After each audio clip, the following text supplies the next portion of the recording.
Sometimes during meetings, you want to ask a question of all of your attendees, but it's often impractical to expect everyone in the meeting to verbally answer the question, especially if it's a large group, and it can also be time-consuming.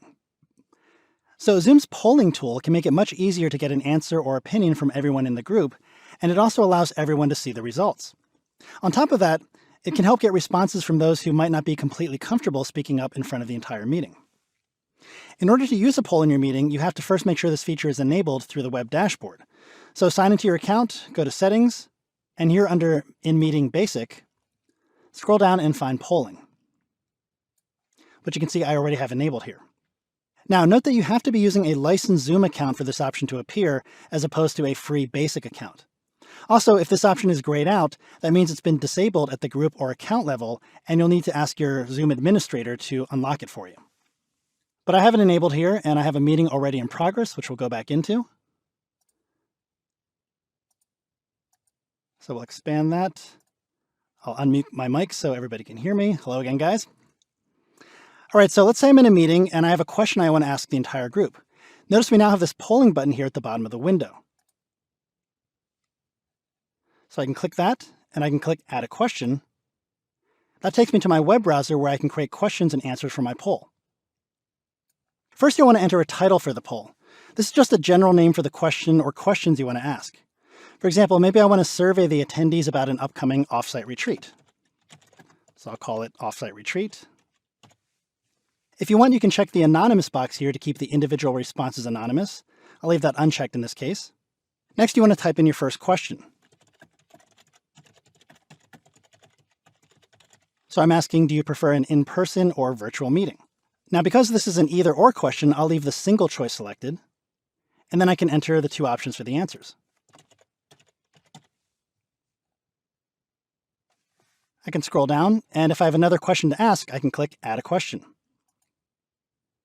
And I'll ask, which cities do you prefer for an on-site meeting?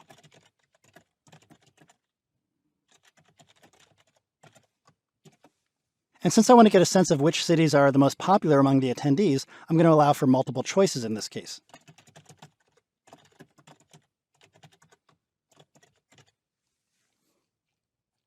And as you can see, you could continue to add more questions, but I'll click Save in this case.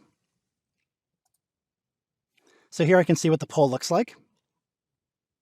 Now, if you've selected multiple polls, you'll be able to select the one you want to use at the moment, but I currently only have the one. So I'm going to return to my meeting. And now I can click Launch Poll. And now everyone can see the poll, and I can see the results will come in live. So if you guys could go ahead and put in your responses. And once everyone has responded, looks like everyone has responded, I can click End Poll.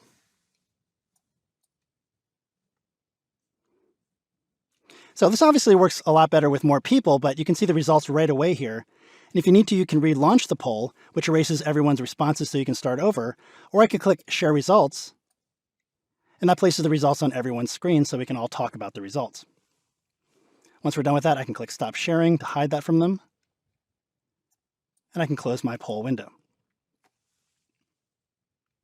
Now you can also download a report of the meeting to save the poll results. I'm going to sign out of the meeting for now so I can show you that.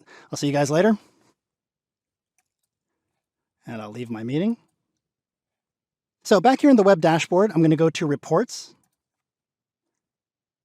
I'll select Meeting. And here I'm going to select Poll Report as the report type.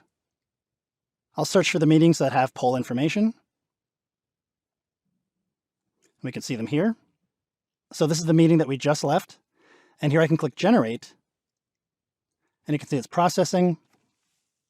And when it's done, I'll be able to click the download button that appears. And this will generate a CSV file that I'll be able to open in Microsoft Excel, Google Sheets, or any other spreadsheet program.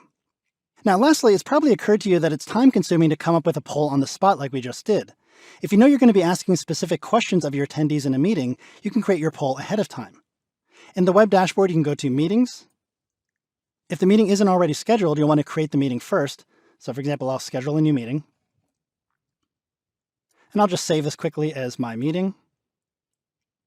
And if I scroll down to the bottom, notice it says you have not created any poll yet, but here I can click Add.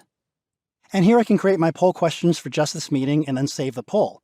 And then during the meeting, when I click the polling button, I'll be able to select and display this poll for my attendees without having to take the time during the meeting to create the questions and answers. All right, so that's the polling feature of Zoom.